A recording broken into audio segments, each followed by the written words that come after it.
Hello எல்லாருக்கும் வணக்கம். Welcome back to my channel. இன்றைக்கி நம்ம இந்த வீடியோவில் பப்பாயா ஜெல் வந்துட்டு வீட்டில் எப்படி பண்ணுறதுன்னு தான் பார்க்க போகிறோம். இன்றைக்கி நான் 2 மெத்தடில் பண்ண போகிறேன். கார்போமர் வச்சும் பண்ணி காட்டுறேன், ஜாந்தம் கம் வச்சும் பண்ணி காட்டுறேன். இந்த பப்பாயா ஜெல் பற்றி சொல்லணும்னா இதில் விட்டமின் சி வந்துட்டு நிறையவே இருக்குது. அதனால இது ஒரு ஆன்டி ஆக்சிடென்ட். நம்ம ஃபேஸில் இருக்க டேன்ஸ் எல்லாம் நல்லா ரெடியூஸ் பண்ணி கொடுக்கும். அப்புறம் நமக்கு பிக்மெண்ட்ஸ் இருந்துச்சுனாலும் அதையும் நல்லாவே வந்துட்டு ரெடியூஸ் பண்ணும். அப்புறம் பிம்பிள் வந்து அந்த மார்க்ஸ் எல்லாம் இருந்துச்சுன்னா அந்த மார்க்ஸை வந்து நல்லா லைட்டன் பண்ணும். நம்ம ரெகுலராக பப்பாயா ஜெல் வந்துட்டு யூஸ் பண்ணிகிட்டே வரும்போது ஃபேஸ்மே பார்த்திங்கன்னா செம்ம க்ளோ ஆகும். அண்ட் இந்த பப்பாயாவில் பார்த்திங்கன்னா நிறைய விட்டமின்ஸ் மினரல்ஸ்லாம் இருக்கிறனால இதை நம்ம ஹேருக்குமே யூஸ் பண்ணலாம். ஸ்கேல்பில் யூஸ் பண்ணும்போது டேண்ட்ரஃப் இருந்துச்சுன்னா அதுவும் நல்லா க்யூர் ஆகும். ரெகுலராக யூஸ் பண்ணும்போது ஹேருமே வந்துட்டு நல்லா ஷைனியாக நல்லா அடர்த்தியாக உங்களுக்கு க்ரோத் ஆகும். அதுக்காக பப்பாயாவை ஹேருக்கும் யூஸ் பண்ணிக்கலாம். இந்த ஜெல்லை தான் இன்றைக்கி நான் ப்ரிப்பேர் பண்ணி காட்ட போகிறேன். அண்ட் வீடியோக்குள்ளே போகிறதுக்கு முன்னாடி எப்பயும் சொல்கிற சேம் டைலாக் தான். நம்ம சேனலை நீங்கள் ஃபஸ்ட் டைம் பார்க்குற மாதிரி தான் மறக்காமல் சப்ஸ்கிரைப் பண்ணிக்கோங்க. அண்ட் கூட இருக்க பெல் ஐக்கன் டேப் பண்ணிக்கோங்க. அப்போ தான் இதுக்கப்புறம் போடுற வீடியோஸ்லாம் உங்களுக்கு வரும். ஸோ வாங்க வீடியோக்குள்ளே போகலாம். இந்த பப்பாயா ஜெல் பண்ணுறதுக்கு ஃபர்ஸ்ட் இந்த மாதிரி ஒரு சின்ன பீஸ் பப்பாயா எடுத்துக்கோங்க. சின்னதாக கட் பண்ணி போட்டுட்டு மிக்ஸி ஜாரில் போட்டு நல்லா ஃபைன் பேஸ்ட்டாக அரைச்சி எடுத்துக்க போகிறோம். நான் அரைச்சிட்டு வந்து காட்டுறேன். இந்த பப்பாயா வந்துட்டு இப்போ நல்லா அரைச்சாச்சு. இந்த மாதிரி ஓரளவுக்கு பேஸ்ட்டாக அரைச்சி எடுத்துக்கோங்க. அரைச்சிட்டு ஒரு பாத்திரத்தில் ட்ரான்ஸ்ஃபர் பண்ணிடுங்க.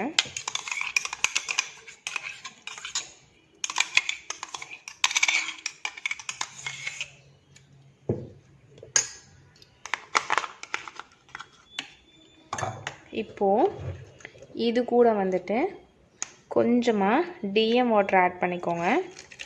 இந்த அளவுக்கு போதும். ஆட் பண்ணி மிக்ஸ் பண்ணிவிட்டு இதை நல்லா கொஞ்சம் பாயில் பண்ணி எடுத்துக்க போகிறோம். இந்த பப்பாயாவோட எக்ஸ்ட்ராக்ட்ஸ்லாம் இந்த தண்ணியில் வர வரைக்கும் லோ ஃப்ளேமில் ஒரு 5 மினிட்ஸ் கூட வேணாம், கொஞ்சம் நேரம் பாயில் பண்ணிவிட்டு ஆஃப் பண்ணிக்கலாம். அதிகமாக ரொம்ப கெட்டியாக இருக்கிற மாதிரி இருந்துச்சுன்னா இன்னும் கொஞ்சம் வாட்டர் வந்துட்டு ஆட் பண்ணிக்கோங்க. இது நல்லா பாயில் ஆகட்டும். நமக்கு இந்த பப்பாயாவோட எக்ஸ்ட்ராக்ட்ஸ் இருந்துச்சுன்னா போதும். இந்த பியூரேல தான் பண்ணணுன்ட்டு இல்லை. இன்றைக்கி நான் 2 டைப்லேயுமே ஜெல் பண்ண போகிறேன். கார்போமர் வச்சும் பண்ண போகிறேன், ஜாந்தம் கம்லையும் பண்ண போகிறேன். ஸோ இது பாயில் பண்ணி எடுத்துக்கலாம். அது வரைக்கும் வெயிட் பண்ணுவோம். இந்த மாதிரி நல்லா இப்படி கொதித்து பபிள்ஸ் எல்லாம் வரும். இந்த ஸ்டேஜில் வந்துட்டு ஸ்டவ் ஆஃப் பண்ணிவிட்டு இது நல்லா ஹீட்டாக இருக்கும், இது நல்லா ஆறுற வரைக்கும் வெயிட் பண்ணுவோம். அதுக்கப்புறம் வடிகட்டி அதோட வாட்டர் மட்டும் எடுத்துக்கலாம். இப்போது இது வந்து நல்லா சூடு ஆறிடுச்சு. இதை நம்ம வடிகட்டி எடுத்துக்கலாம். இந்த மாதிரி ஏதாவது ஒரு வடிகட்டி வச்சு அதோட வாட்டரை மட்டும் நம்ம எடுத்தோம்னா போதும்.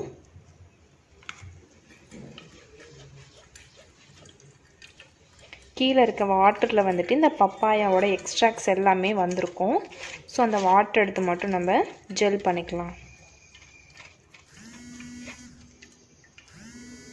இப்போ எடுத்து வச்சு இந்த பப்பாயா எக்ஸ்ட்ராக்ட் இருக்கட்டும். ஃபஸ்ட்டு ஒரு பவுல் எடுத்துக்கோங்க. இதில் வந்துட்டு 0.5 கிராம் அளவுக்கு கார்போமர் வந்துட்டு ஆட் பண்ணிக்கலாம். நான் 50 கிராமுக்கு ஜெல் பண்ணுறேன். 0.5 to 0.30 to 0.50 வரைக்கும் கூட ஆட் பண்ணிக்கோங்க. 1 கிராமுக்கு கம்மியாகவே ஆட் பண்ணிக்கோங்க.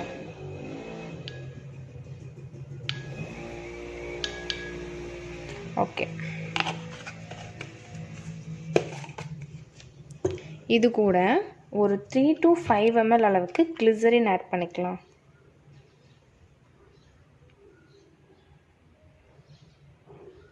நான் 5 ml ஆட் பண்ணுறேன். ஓகே, இப்போது இது கூட நம்ம எடுத்து வச்சுருக்க இந்த எக்ஸ்ட்ராக்ட் வந்துட்டு ஒரு 25 ml ஆட் பண்ணிக்கலாம்.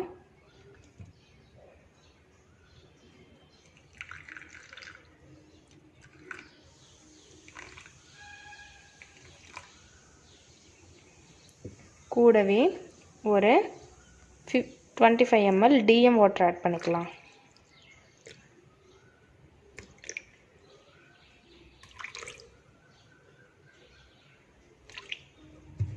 ஓகே, அவ்வளோதான். இப்போ இதை வந்துட்டு நல்லா மிக்ஸ் பண்ணிவிட்டு ஒரு 3 hours அப்படியே விட்டுருங்க. 3 ஹவர்ஸ்க்கு அப்புறம் நம்ம மற்ற இன்க்ரீடியன்ட்ஸ்லாம் ஆட் பண்ணிவிட்டு ஜெல் பண்ணிக்கலாம்.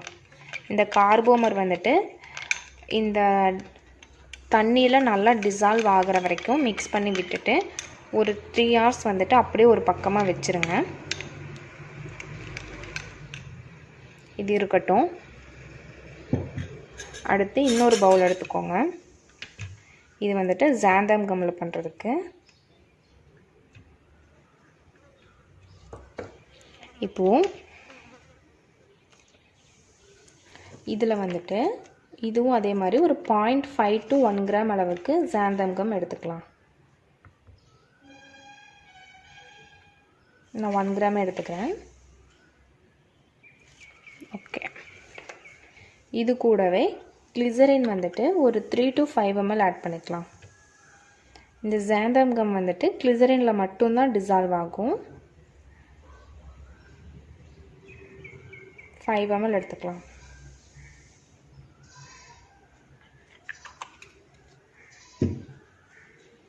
சரி, 5 ml. இப்போ இது ரெண்டையும் நல்லா மிக்ஸ் பண்ணி விட்டுருங்க. எந்த கட்டியும் வராத அளவுக்கு இந்த ஜாந்தம் கம்மை கிளிசரின் கூட நல்லா மிக்ஸ் பண்ணி விட்டுருங்க. சரி, இந்த மாதிரி மிக்ஸ் பண்ணிவிட்டு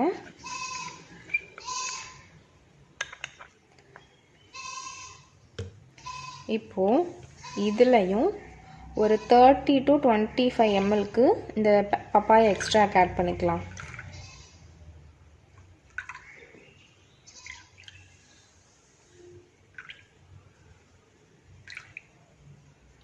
grams எடுத்திருக்கேன். கூடவே 20 mlக்கு DM வாட்டர் ஆட் பண்ணிக்கலாம். ஓகே, அவ்வளோதான். இப்போது இது வந்துட்டு நல்லா ஜெல் ஆகிற வரைக்கும் இப்படி மிக்ஸ் பண்ணிக்கிட்டே இருக்கணும். கார்போமர் வந்துட்டு 3 hours ஆகும். பட் ஜாந்தம் கம்மில் வந்துட்டு ஒரு 10 to 15 minutesக்குள்ளேயே வந்துட்டு ஜெல் ப்ரிப்பேர் ஆகிடும். இந்த மாதிரி அது ஜெல்லாக சேஞ்ச் ஆகிற வரைக்கும் நல்லா மிக்ஸ் பண்ணிகிட்டே இருங்க. அப்படியே கொஞ்சம் கொஞ்சமாக சேஞ்ச் ஆகும். நல்லா மிக்ஸ் பண்ணி விடுங்க.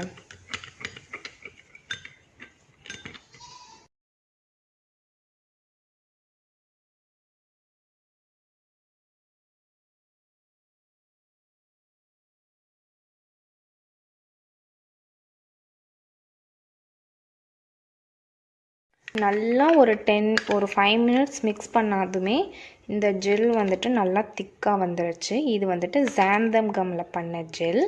இது வந்து கெட்டு போகாமல் இருக்கிறதுக்காக ஃபீனாக்சி எத்தனால் வந்துட்டு ஒரு 2-3 drops வந்துட்டு ஆட் பண்ணிக்கலாம். 50 gram ஜெல் தானே பண்ணியிருக்கிறோம், ரொம்ப ஆட் பண்ண வேணாம். ஒரு 2 to 3 grams மட்டும் ஆட் பண்ணிக்கோங்க.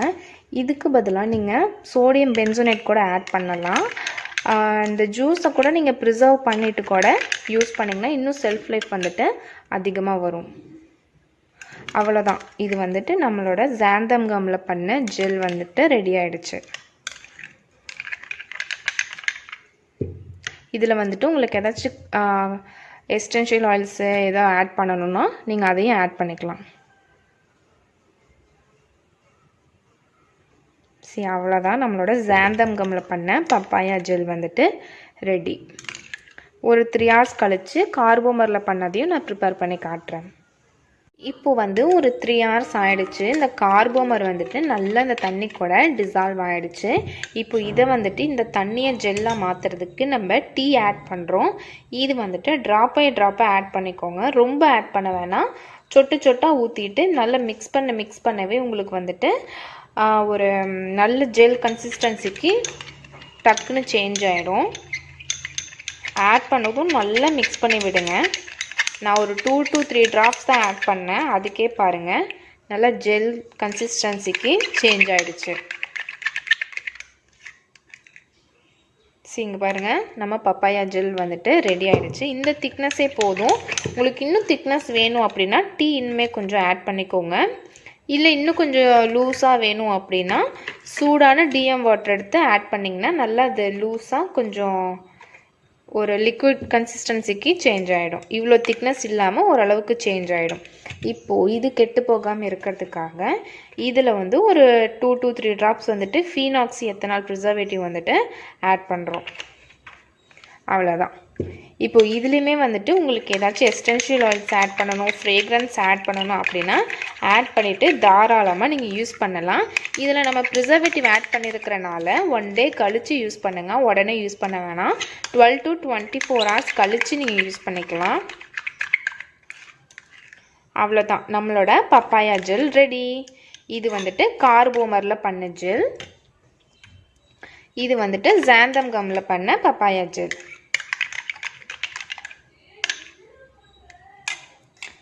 அவ்வளோதான். தேங்க்ஸ் ஃபார் வாட்சிங்.